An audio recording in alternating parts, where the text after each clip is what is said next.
Hey everyone, here to bring you some additional gameplay and commentary on a different deck today. Today we're going to be running Emerald Steel with the uh, Tink, Genie, and just really nice mid-range deck. I know there's a Emerald Steel mid-range posted on the Discord strategy section. And this is pretty similar to that setup with, I think, a little bit of a tweak. So we'll see how it does. So I guess the tweaks here, or I'll just run through the deck, the cards I'm including.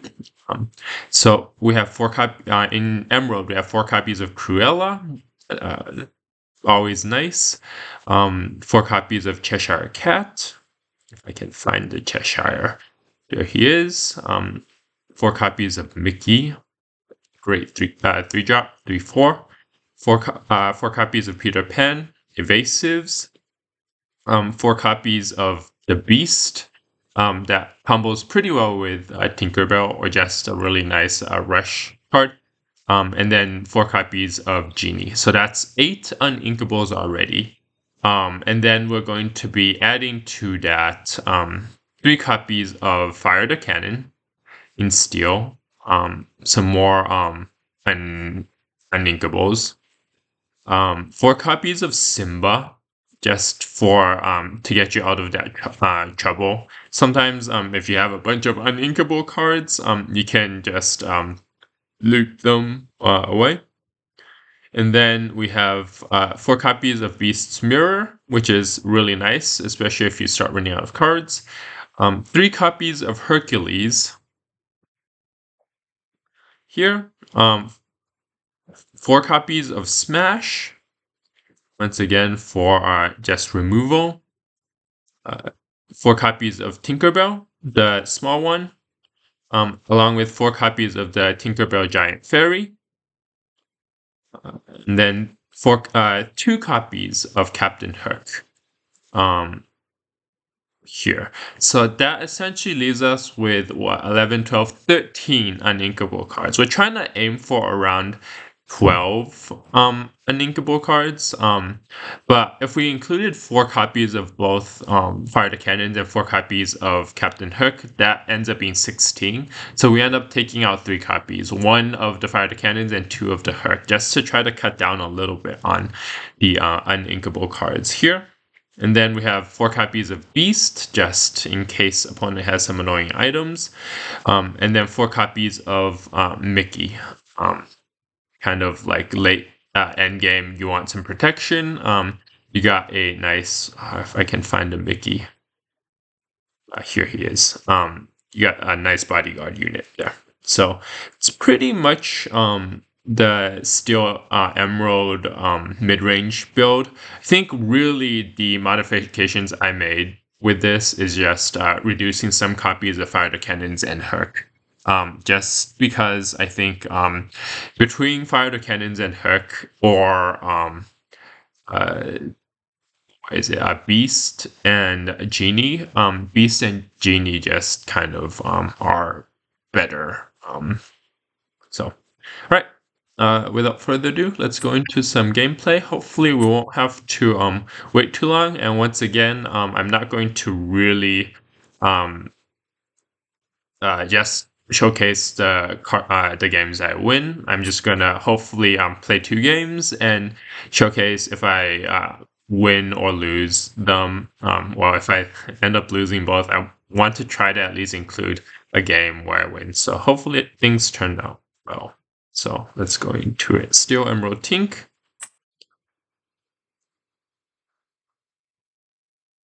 Okay, pretty fast game. Lorcana we are playing against. So with this hand we have we probably want to mulligan away our uninkables. I don't think Smash is super good. We really want to try to go for having a Genie or Tink in a starting hand. So we're just gonna mulligan away everything and hope for the best. Well, we got the Tink, so that's good. And we don't have too many uninkable cards. So that is a much better starting hand. Probably going to... Oh, okay, so we're playing Evasive Mickey. Okay, so Amethyst, Ruby, big things probably. We definitely want to go for turn 3 into a turn 4 Tinkerbell.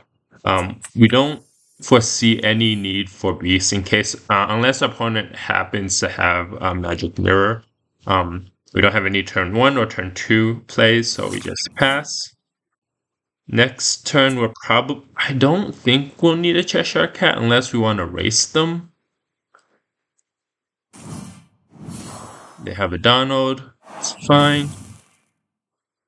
I think we're just gonna okay, so that's good, Cruella. So we're just gonna ink our Cheshire Cat and play out a Cruella. And then pass the turn. Next turn, I'm thinking we definitely want to play out a Peter Pan rather than the Tinkerbell. But Tinkerbell, no, I think Tinkerbell's still the right play. So, okay, so there's a Maleficent. Okay, that is totally fine. Okay, we have Fire the Cannons for something for their Maleficent to prevent singing one jump or friends on the other side. Can we afford to play Tink one turn later? No, I think we want to play the Tink. So we're going to ink the Peter Pan and play out a Tinkerbell and quest with Cruella.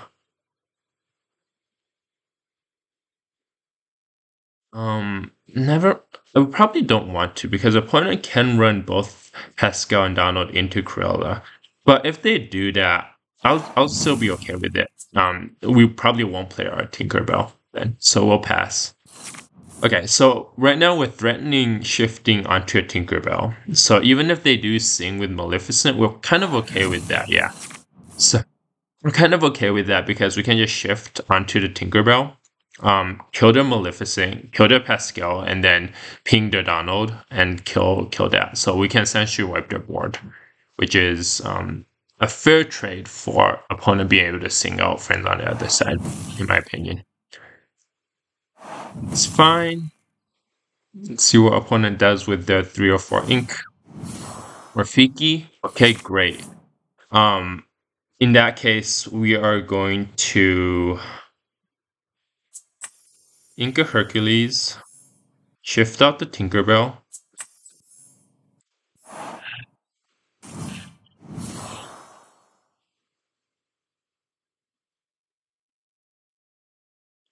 and then we will kill the Donald, ping the Rafiki for 2, and then kill the Maleficent with the Cruella. And then pass the turn.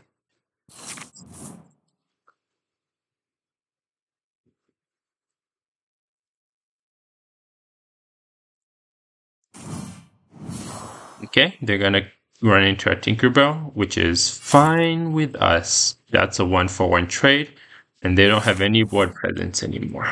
We don't need our Tinkerbells anymore now. So the question now is, do we play out the Beast or a Peter Pan? And I think we want to play out a Peter Pan. Just in case, we want to hold a Beast for really items that our opponent might have. So next turn we have a really nice turn 6 Genie. So that is having said that, they play out Pongo, which I'm not super keen on returning. So let's just play out Cheshire and quest with both of these and see what our opponent does. I'm not super keen because it's only 3 or 4. I guess it's 4 ink, but there are better things that we can return with Genie. Let's just put it that way. Another Pongo. Okay. In that case, we will return one of their Pongos. And we also have 2 beasts, so we can ink one of our beasts. We will return a Pongo. And then start questing with everything. And we do have a significant lead on board state over our opponents. Plus, if they quest with Pongo, we can always run into it with Genie, so that is good. Yeah. I think their Mickeys hopefully are going to be a little bit slow, though. So they've inked 2 Mickeys. They still have 2 possible Mickeys here. Dragonfire is good. It's not going to really do too much, and we got a smash, so we will smash the Pongo, and then we will quest.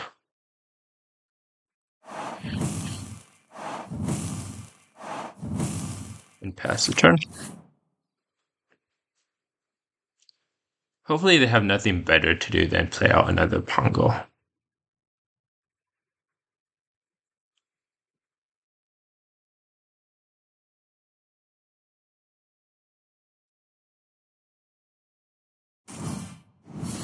They have a Mulan.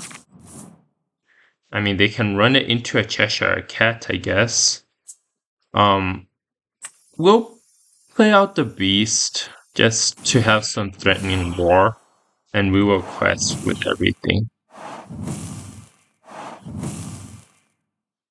And we do threaten lethal in a couple of different ways there, so. Yep, and that's a good game. Lorcana, I kind of want to see how high up on the leaderboard they are. Lorcana. They are not on the leaderboard. Ooh, we are finally on the leaderboard. Nice, 25th. Okay, let's continue. Playing the what were we playing? Steel, Emerald, Pink.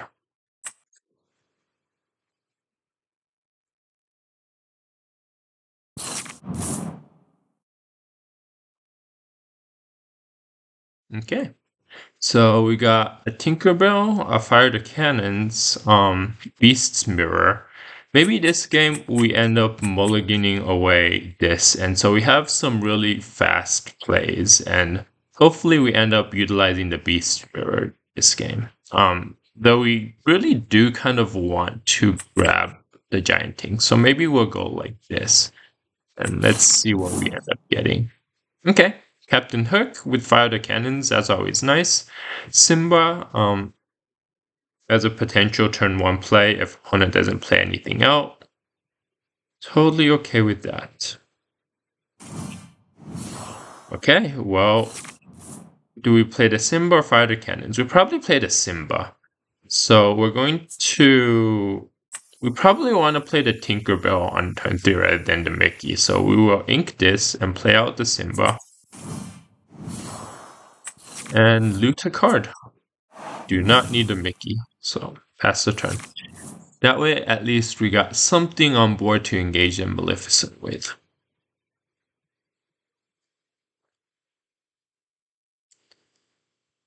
Okay. They are really running out their cards, huh? Okay. I like to see that, Genie. We're gonna run the Simba there, and then do we need... Cruella can take out the Tibbs if the Tibbs challenges interest. They're probably gonna challenge Charles with Olaf. So I'm trying to decide if we want to ink the Cruella. We probably want to ink the Cruella. And then we fire the cannons because we do have a lot of uninkable cards this game. And then just pass the turn. So turn 3, depending on what we draw, we might need to ink the Beast's Mirror. Hopefully we can just ink something else, play out the Tinkerbell. And okay, opponent is doing card draw stuffs. Okay, they're leaving the Simba up. Okay, nice. We can ink a Tinkerbell, and we will play out our Tinkerbell just to, scare the opponent a little bit. And we might as well quest with Simba. Gotta show our opponent that we could be holding the giant Tink, right? Even if we're not. They have to respect that play.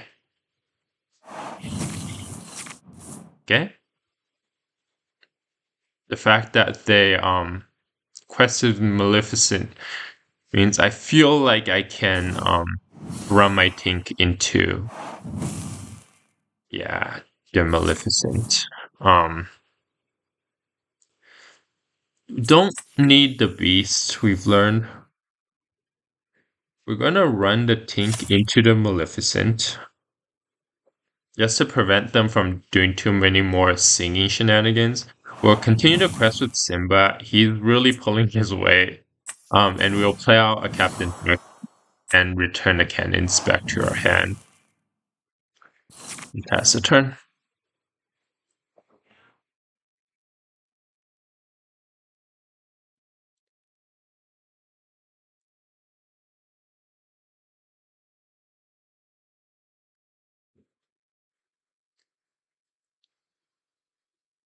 So we are still 2 turns away from doing genie stuff. Okay? Scar doesn't do too much. Okay, so now's the question of, do we play out the Simba in order to loot a card? We probably don't, right? What we can do is draw with Tinkerbell. Or we can run Tinkerbell into the Olaf. I kind of like drawing with Tinkerbell and see what we get. Okay? Not super relevant that. So we will ink a Simba. We'll run our hook into the Olaf. We'll play out a Beast's Mirror. We'll quest with Simba. And then I guess we fire the cannons under Pongo and pass the turn. It's at least 2 more turns away before I can Beast Mirror, but at least next turn we can do some sort of genie play, hopefully. It would be really bad if we drew, like, fire the cannons or something uninkable. Well, need something inkable. Nice. Okay, so we ink that, we play out a genie, return the Tigger, loot with Tinkerbell. Don't think we need a Peter Pan. Kill the Scar or run into the Scar with our Captain Hook, and then quest with Simba and pass the turn.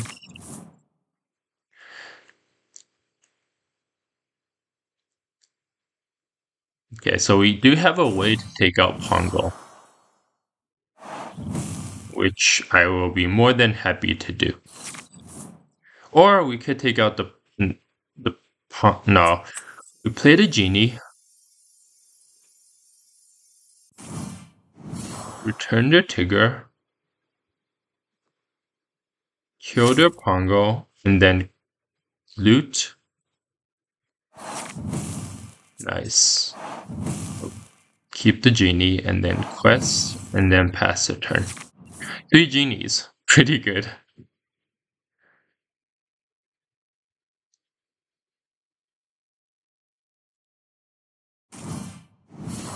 Yep. I mean, they're just gonna keep on playing out their Tigger, so we're gonna keep on returning it back to their hand. And we will quest with Tinker now, since we are on track to race them at this point.